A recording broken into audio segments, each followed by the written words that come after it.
বাড়িতে বসে বসে যখন বোর হই তখন এরকম হুটহাট করে প্ল্যান করে দুজনে বেরিয়ে পড়ি। তো হ্যালো গাইস, আমি সুস্মিতা, তোমরা দেখছো সুস্মিতাস ব্লগ। আশা করি তোমরা সকলে ভালো আছো, আমিও ভালো আছি।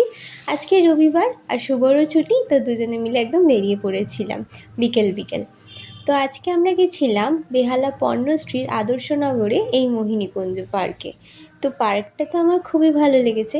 বাচ্চাদের জন্য, ফ্যামিলিকে নিয়ে, বন্ধুবান্ধবকে নিয়ে, এমনকি কাপলসরা মিলেও এই পার্কে আসতে পারো।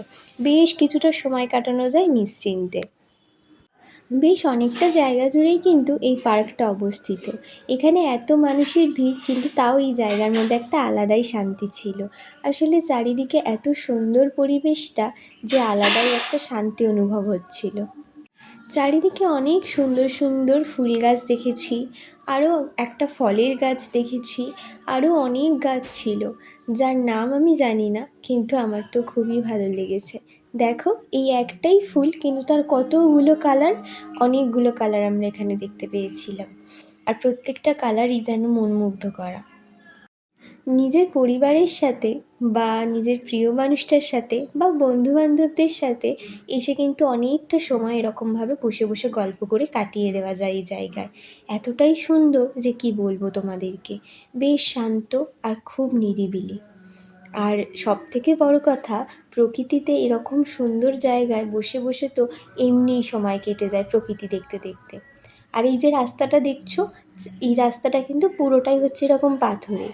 এই জায়গাটা তৈরি করা হয়েছে এরকম খালি পায়ে হাঁটার জন্য। যাদের পায়ের সমস্যা রয়েছে তারা এইখানে এরমভাবে হাঁটলে পায়ে অনেকটা আরাম লাগে। তাই আমি একটু হেঁটে দেখেছিলাম। আর চারিপাশটা দেখছো কতটা সুন্দর। আর এখানে এলে তোমরা দেখতে পাবে কত মানুষ এসেছে। এই দেখো, এই যে বাচ্চাদের জন্য একটা আলাদাই জোন তৈরি করা। এখানে কিন্তু একসাথে অনেকগুলো দোলনা রয়েছে। আর এই বাচ্চাগুলোকে স্লিপে উঠতে দেখে নিজের ছোটোবেলার কথা মনে পড়ে গেল। চারিপাশটা দেখছো কত মানুষ বসে রয়েছে। তো তোমরা কিন্তু অবশ্যই একবার এখানটায় আসতে পারো। আমার তো বেশ ভালো লেগেছে এবং আমি আর শুভ ডিসাইড করেছি যখনই ইচ্ছে হবে একবার করে এসে নিশ্চয়ই এখানে ঘুরে যাব। তো এখানে আশেপাশটা আরেকটু ঘোরা দেখা বাকি ছিল, সেটাই আমরা কমপ্লিট করে এবার বাড়ির দিকে রওনা দেব। এখানে এসে কিন্তু আমি অনেক অজানা গাছ দেখেছি। যেমন এই ফুলটা আমার তো খুবই ভালো লেগেছে, কিন্তু এর নাম আমি জানি না।